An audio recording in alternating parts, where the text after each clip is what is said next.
What's going on, guys? Welcome to another video.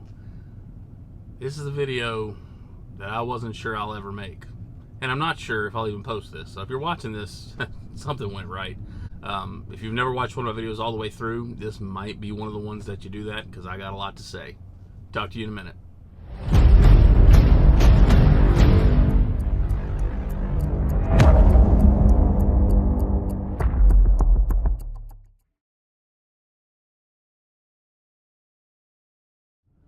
Well, you can see how my day started. Either a driver who didn't report a flat tire, or a yard dog who moved a truck with a flat tire and didn't tell anybody, basically cost me getting home to my family tonight. So, that's just how the day started. So, got a couple things to talk about. I'm not sure what I'll title this, but it'll be something about something and it'll make sense, I guess. I don't know. But, we've got to change the way I do things on this channel. I'm not mad. I'm still happy. Elephants out of the room. I'm still happy. I'm still making money. We're still on the way to our goal. Life is great and God is good. None of that changes. No matter what happens, that doesn't change. But some things on the channel do got to change. And I realized it today. It's been eating at me for a little while, but it is what it is. So I regretted, and I still regret, that I told y'all the name of the company that I work for. We've talked about that, and just because, like I said, I got a business relationship with these people, and so I have to be careful what I say and careful how I say it.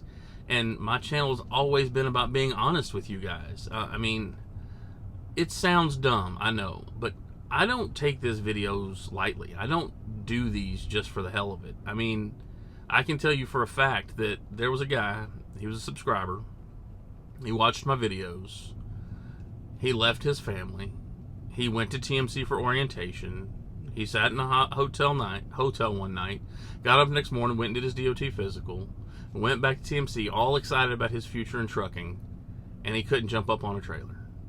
Something that you're told never to do, something that there's always a truck hooked up to it, there's a bumper at the back if you need to get up on your trailer, there's always, it made no sense. And I would be lying to you if I said every now and then I don't think about that guy, and it still affects me. It still pisses me off. So, my conscience isn't for sale, okay? I know where I work. Y'all know where I work now, but my channel has never been about where I work. I have been doing this for almost 2 years now. And now, Cook and Prime are short, but I have never one time been paid a referral bonus. And I'm perfectly fine with that. If I can provide you helpful information to make life decisions or make decisions for you and your family, and they are helpful, that's all the payment that I need, because that's why I started this. Having said that, this channel will be about some middle-aged fat dude following his dreams. I will tell you about routes, and I will tell you about experiences and all kind of cool stuff like that. There's a couple things that have happened here's one for you, happened today. What do you do when the pre-pass lights up, but then the sign at the weigh station says you must scale? It's probably for another truck, but you know what you do? You go into scale, man. So I did that. So that's what my channel is going to be about going forward. It's going to be about being better. It's going to be about helping people, providing information. And I don't mean this to be a dick, so please don't take it that way. But if you need general information about a company, there are recruiters out there. There are people that are trying to get referral bonuses that would probably get that information. If you want to talk to a recruiter, you want to talk to somebody, and you want to ask me a specific question, shoot me an email, shoot me an Instagram message. I'll tell you the truth. But I don't want to spend my videos talking about where I work. That's not what this channel is about. This channel is about helping you to accomplish your goals and dreams, whether that's trucking, lawn care, or whatever. That's what we're here for. Sorry about that. I had a phone call I had to take.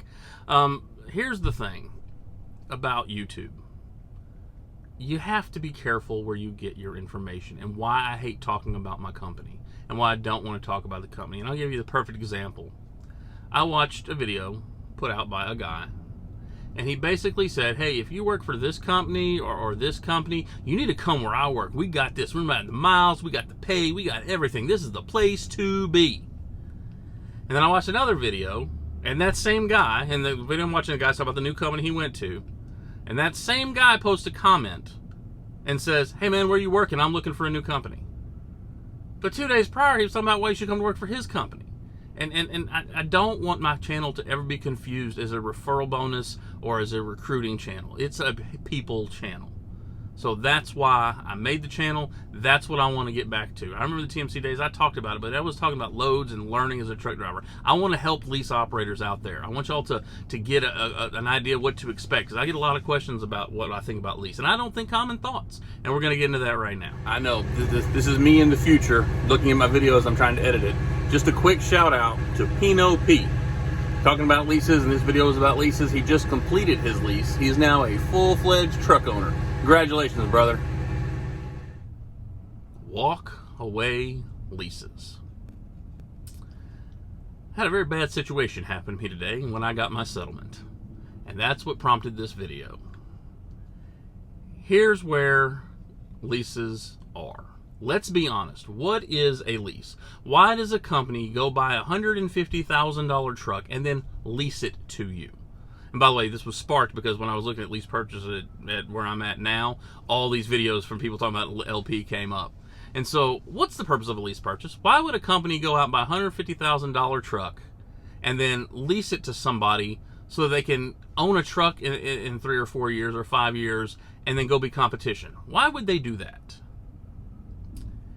For most people, I'm talking generalizations because everybody, well, no, it doesn't apply to me. It doesn't apply to me either. I'm in a lease. I'm going to badmouth leases, and I'm in one and don't mind that. So just roll with me on this. But they say most companies, depending on the hotels and the orientation and their training and what they do, it costs somewhere between, I'd say, $3,000 and $8,000 to bring on a new driver. By the time they do the background checks, you got to pay a recruiter for, and the recruiter's time, and the processing departments, and bills, and running reports, and yada, yada, yada. It costs probably $3,000 to $8,000 to hire a driver. So what would be a way that I could get drivers to come to work for my company and keep them for 4 or 5 years so I'm not constantly hiring new drivers? I know. I'll create a lease and tell them they're going to own a truck and provide a way to legally they can own a truck. That's what we're going to do. We'll call it a lease purchase. But man, people, not everybody got good credit. Not everybody wants to put their personal credit on the line or thousands of dollars down. That's okay. That's okay. We'll make it a walk-away lease. Let me explain something. If you go and sign a lease with a company and you walk away, you're definitely walking away. You're walking away from your money, okay? What company is still in business that goes out and buys a $150,000 truck, puts a driver in it, and 6 months later he says, oh, no thanks, I'm going to walk away. And they go, okay, see you later, have fun, thanks for trying it, we appreciate you. No. Lease purchases work if you complete the lease. If you don't complete the lease, you are going to screw yourself in the aspect of money, okay? That's just the parameters of it, man. That's how these things work. They are made to keep you with the company until the truck is paid off. And when the truck is paid off, you've been there long enough, and hopefully you stay. Let's just be real. Let's be honest. What walk-away lease means if they go get a $150,000 truck and 6 months later you walk away, they're not going to come sue you. You haven't signed a contract promising to pay off that truck. It's not a loan that you've gotten. That's what it means. But at most places, you're going to pay something for leasing that truck. And it's cool because they call it a lease completion bonus, just for those out there, in my opinion. It's like a tax return. Every one of your paychecks, they take some of your money, they put it in safekeeping, it earns interest, it's escrow, it's gaining you money. And if you complete the lease and you don't screw the company over, they will give you that money. They will give you your money back if you complete the lease. That's not a bad thing. I said it earns interest in most accounts. If you don't complete the lease, you walk away from that. If you have escrows are a big thing, okay? The companies have to protect themselves. So they form escrows. They take money out of your first checks for however long, for whatever their contract is. Different ones have different amounts. And if you complete the lease and you don't screw them over, they will give you your money back. But think about how many people hit something and walk away from their lease, which they can legally do. The company has to be accounted for that. The lease purchase is no doubt in the best interest of the company. That doesn't mean that they're all fleece purchases. It doesn't mean that they're all bad things. I hear people all the time, they're building fleets through King D-Raj, did that at Stevens, 3 and 4 trucks. Well, guess what? He's making money, which is a good thing. But so is Stevens. Steven's got him locked in. Hey, you keep leasing all the trucks you want because that just means you're going to stay here because you want to complete your lease. You can go to Prime and you can put $14,000 down to do a lease purchase and purchase the truck. Lease 2, whatever they call it these days. You know, what are the odds that somebody's going to put 14 grand down, custom design a truck, and leave in the 4 years? Very little. They have a lot of skin in the game. That works out for Prime and helps them retain drivers. But it's not a lie. I will pay for this truck, and I will pay it off. And RTI probably hopes that I stay. But I don't have to. But right now, I'm in a 3-year commitment to RTI. They have secured my business for at least 3 years unless I pay the truck off early. So, you know, and by the way, I don't mean that I'm leaving RTI when I pay the truck off. I don't know what I'm doing. But you have to remember that the lease purchase is always going to be written in the best interest of the company because they have to protect an asset. They have to have a way built in to get their money back if you screw them over. So it's like the company screwed me, you know, like Prime, for instance, you know, they deferred my first payment. That meant they took my $1,000 payment, divided over 52 weeks, and I was paying $26 a week until it was paid off. When I left, they said, hey, you still owed us this money. That was still a payment that you signed for. So they took it out of my final check. But I knew that when I walked away. I paid 5 cents a mile of my money towards my lease and completion. It's really an incentive bonus to complete your lease. I walked away from that with the miles. I knew that, but it was a walk-away lease. They didn't come sue me for the value of the truck. They simply said, here, final thing, here's what you owe us for your time since you did not complete your lease. And so I'm driving today. I have to take a 30-minute break, and I get my settlement. And this is going to be back to my puzzle piece, right? Remember the puzzles we talked about? I did not know, I will not say that I was lied to because I signed the contract. You do sign contracts when you're in a lease. And they have escrows, which says if you screw us over, we have taken this money to deductible if you damage the truck, your dog pees all over the carpet or it's unfit for another driver. We have to have some sort of safety net, which you get back if you complete the lease. And we're told that it was a cents per mile, right? You have a cents per mile up to X amount of dollars that you have to build up your escrows to protect it, to protect the company. I have no problem with that. I knew that when I signed the lease.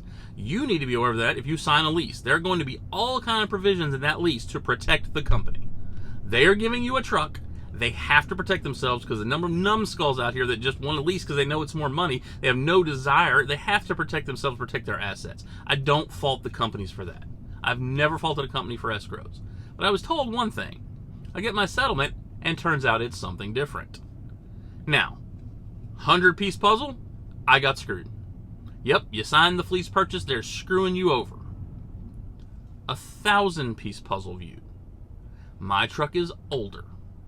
So, to get to the X amount of dollars that they say your escrow has to be at, they take mine quicker in case something happens and there's an old truck and I'm going to screw this and something breaks that I didn't know about and I just decide to walk away, which I can, they have to protect themselves. But what that also means, it's the same amount of money. I just have to pay it back quicker, right? Instead of paying the whatever cents per mile up to that money, which can take a little while depending on how much you drive, I know exactly when mine's going to be paid off. And I also know how much shorter my checks are going to be. I didn't know this. I missed it in the contract. I signed the contract and the student loan. I signed a student loan. I want the government to forgive it. But you signed for it. You knew what you were signing. I signed the lease. I agreed to this. I just missed that one little detail because I was the only one with a truck over 350,000 miles. I didn't get screwed. They're not taking more money from me. They're just taking it quicker and my paychecks are less. And I can't tell you the gut punch that was when I saw that. Because I was like, man, I had a great week. And I really didn't. I'm not having a great week. But now I have to change how I run. Because the rabbit's out of the hat. Now I see all the games. And so Mr. Nice Guy's got to stop. I got to start running a business. Which is what I signed up to do. But, you know, Nice Guys finish last for a reason, I guess. But I'm still happy. I still love it here. I've got loads after load after load. Picked up a load today out of Topeka, taking it to Dallas. And when I drop it off tomorrow, I'm bobtailing to the hizzy. I know. I shouldn't have said that. But That's where it is. Leases are not bad. They have a purpose, but you need to be aware. If you sign up for one, that's why I used to think there's no way you should be a company driver for 6 months. You should be a year. I thought that was complete garbage. I have changed my tune a little bit because you get all excited and you go sign up to be a lease driver, and then you realize, wow, I hate trucking. I miss my family. You're just costing yourself money. Leases on a completion are not a bad thing. I don't think. That's just my opinion. Who cares what I think, right? So there it is. Rant over. Pay attention to what you sign. The company's going to protect themselves because the company always does. I'm happy. I'll get over it. I bring you the good, I got to bring you the bad, right? So, like I said, sorry for listening to me rant. God bless, and let's get rolling.